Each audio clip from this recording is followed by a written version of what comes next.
Welcome back to Till All Are Done, the show where we're showcasing one toy for every character in the Transformers universe. We're about halfway through covering the cast of G1 Season 1, and if you want to start from the very beginning, check out the playlist in the description or click the card in the corner. But the best way to stay tuned for new episodes is to subscribe and see which figures I'm going to showcase next.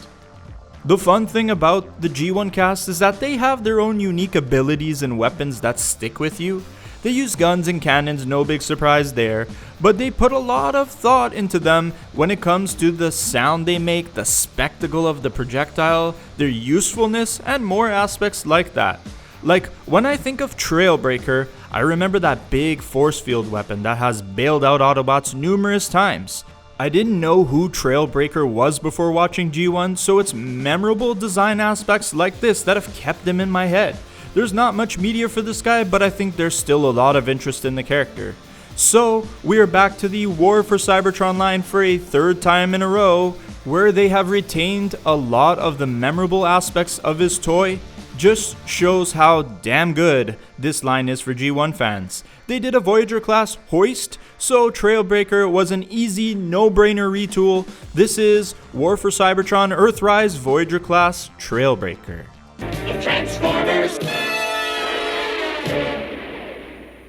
Going by pure look, this is probably the most accurate Trailbreaker we will get to the G1 show, aside from bumping up to the Masterpiece line, of course. Head sculpt is totally him, right down to the blue sunglasses, the face look, and the head shape. The way the body is shaped is spot on, especially with how the front of the truck is positioned on the torso. The red knees, which are almost accurate, or close enough really. They've done it again with the show rep factor, aside from the truck door panels hanging off the arms, which is super unfortunate. Those are going to come back to haunt us in this review. I know they gotta go somewhere, and maybe they couldn't find a way to pin them to the back with the way this guy has transformed. Really, those panels aren't even the biggest problem with the arms, but we'll get to that later too. They paid great attention to the weaponry, as Trailbreaker has his emitter weapon on his shoulder. That is for his sick force field ability. It flips out the back of the canopy so you can rock your Trailbreaker with or without it. He also has a shoulder mounted cannon that can flip out beside the radar, so that's sweet as well. He's rocking two weapons on his shoulders. Listen, Trailbreaker is not a guy you want to fuck with, because when he starts pulling out weapons out of his magic hat / canopy, the Decepticons kind of get nervous when he's around. And then you have that also iconic hand nozzle gun that a lot of the Autobots just pop out and use. What's good about it is that it's not fixed into his hand. It's a separate piece that ports into the fist handheld style, giving you the illusion that it's part of him. The peg is also super long, so you can make it look like a handheld weapon too, but also you can push it down into the fist and it just covers the fist, making it look like it belongs there. But wait, there's more!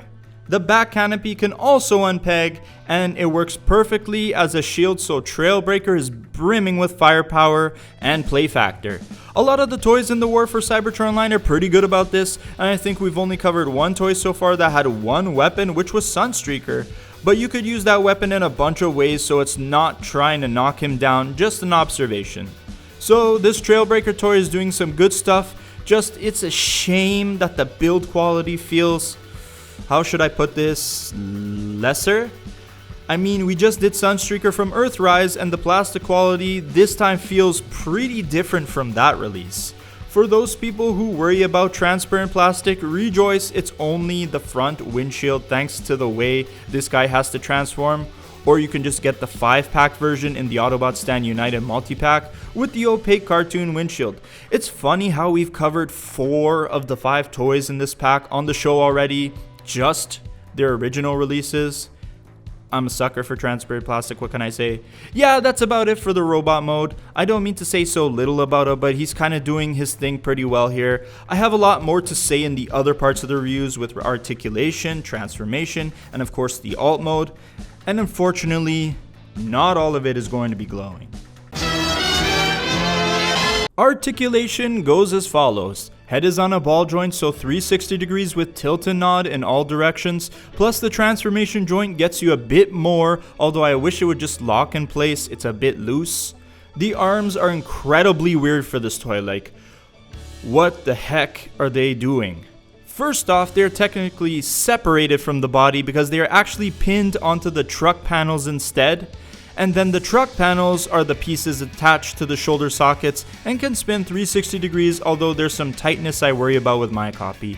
So with the shoulder joints pinned to the panels, the shoulders have potentially 360 degrees of motion, only hampered by whatever gets in their way. So you can move Trailbreaker's arms straight up in the air like you just don't care, and even position them behind his head if you work them. That's kinda unique. The elbows that are also pinned joints can articulate in both directions, one way more than 90 degrees and the other way less. Plus, you have a 360 bicep swivel and 360 wrists as well.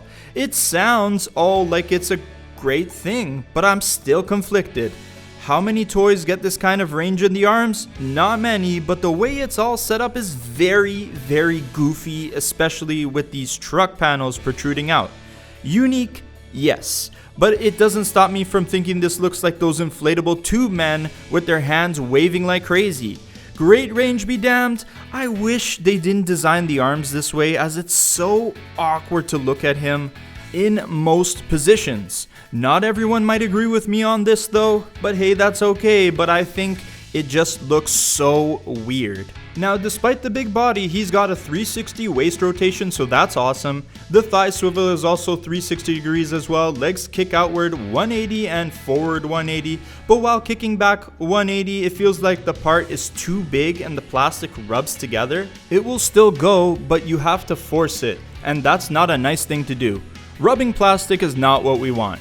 Knees have two joints, so you can technically get the legs to go back the full 180 degrees, and Trailbreaker can kick his own shiny metal ass. Then the feet rock inward 75 degrees, so even though our boy is seen as a big bodyguard looking type, he's actually got some great articulation with a few hiccups and oddities in the arms. This toy line is known for pushing the bar higher, and this toy shows that even when it's not perfect, it's still pretty good. The transformation for this toy is fine enough, but I have issues leading to the end result. There's a few steps in the process that explain some of the issues I outlined earlier in the review, and not in a justifying kind of way. Beginning of the conversion is completely fine with this nice red hinge for the canopy that allows you to line it up with the cab no problem. The weapons tuck inside, so it's clean so far.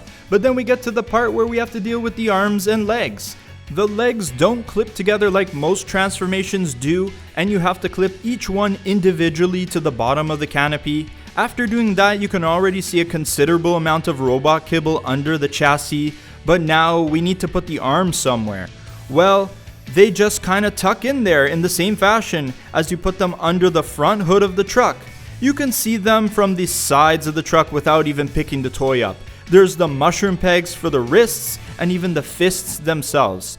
There is just not enough of the body here to cover up all the robot parts. So what you're left with is a truck that's dragging his inner parts, like when your exhaust comes off the chassis.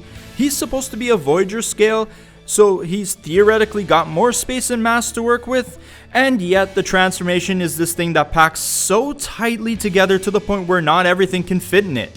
Plus, clipping the sides of the truck in is not fun. My copy already has really tight shoulder joints, and pushing on the already thin feeling plastic is not good. One day I might snap one or more of these pieces. It's just a big bummer all around, but there's more alt mode to cover, so I guess let's keep going. Putting aside the clear amount of kibble you see underneath, I think the rest of the result looks pretty nice. I had a relative that had one of these, or maybe one that kind of looked like this. My memory is fuzzy, but the alt mode is kind of memorable to me. I like the overall look of it, although beside a lot of the other War for Cybertron figures, I think it's a bit small. Robot mode scales up no problem across the toy line, but in vehicle mode, it looks like all the limbs cramming made the truck look more like a crossover mini SUV. If you're okay with that, then it's all good. The detailing on the front grille and the rest of the truck looks great. I especially love the transparent plastic lights, and it would have been cool if they found a way to light it up like it had light piping, but oh well, I still appreciate it. Even after the all mode conversion, you can fit all the weapons in the canopy just the same, but too bad you can't fit the hand nozzle in it. But then again, you can also store it on top with the porthole on top of the canopy. Not gonna lie, it actually looks good. I'm the guy that always wants to leave weapons hidden away, but because the nozzle gun has a housing to it, it blends in pretty nicely. It's not the first time I've brought up Twisted Metal, but it's very Twisted Metal-esque to me. Regular car with some strapped or taped on weapons. Now the wheels kinda piss me off here a bit. Firstly, they are pegged, so strike one. Second, the front set and the back set are different, so strike two. You can see a budget cut here as you have the rims hiding the pegs, but the back have the pegs in full view. And then strike three, there isn't much clearance between the floor and the kibble underneath, so you might scratch the crap out of the limbs while rolling around the toy. Maybe we'll call this strike 2.5, so you're not quite out because you really need to push the limbs in on the bottom of the chassis, and then you don't really have this problem. But still, just disappointing that some of these toys have received budget cuts like this and we get inferior products. There's always the masterpiece versions, but the average enthusiast doesn't want to be that invested, and sometimes you don't even get the best after you spend 3 digits anyways.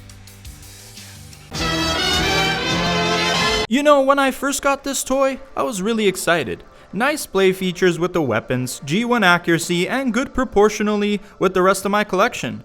But the honeymoon phase with the toy quickly faded as I spent more time with it, and I realized it's a toy with flaws. I want more from the toy, but sadly I don't know if I will get that perfected Generations Trailbreaker, at least not for a long time. Sadly, I'm giving this toy a 2.5 out of 5 stars, as I think it's just average. We have many examples of good, great, and legendary War for Cybertron toys already covered here on the Till All Are Done series alone, and this one just doesn't stand tall beside those ones. I don't think it sucks. It's not the showstopper Trailbreaker for your shelf though. That's unfortunate because I think the character is cool and I want a nice, well-rounded Trailbreaker for my collection, without paying for Masterpiece. Although it does look nice, I'll admit, the Masterpiece does look nice. No, bad JR, no. Just wait, one day they might perfect it. Check another Autobot off the list, and we are actually almost done covering everybody in More Than Meets the Eye Part 1. We're now getting into mini-bot territory next, and we have a handful of them to cover. We have a fun one in the next episode at a fun class size, so be sure to lock in and subscribe for when that episode drops. Thanks for stopping by and spending some of your precious time watching the JR Magnus channel, and peace out.